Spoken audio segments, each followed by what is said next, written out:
مجاهد په کابل کې د داعش د 15 غړو د وژل کېدو خبر ورکړی.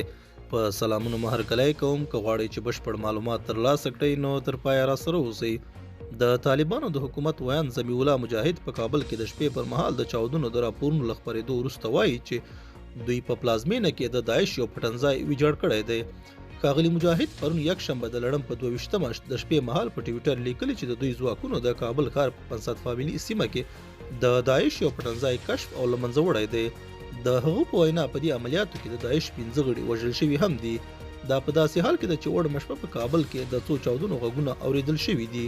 ښاغلي مجاهد لیکلي چې دغه کسان د یوې مهمې شبکې غړي وو چې د ورانکاره فعالیتونو د ترسره کولو هوډ درلود. همداراز تېره ورځ د طالبانو د حکومت د دفاع وزارت اعلان وکړ چې په ننګرهار کې د ځانګړو عملیاتو په ترڅ کې د داعش 6 غړي وژلي دي. د طالبانو په وینا په دغو دواړو عملیاتو کې یوه اندازه وسلې او مهمات هم ترلاسه شوي دي. دا و زموږ نننی چمتو شوی مطلب. تر بیا ښه وخت او ښې چارې.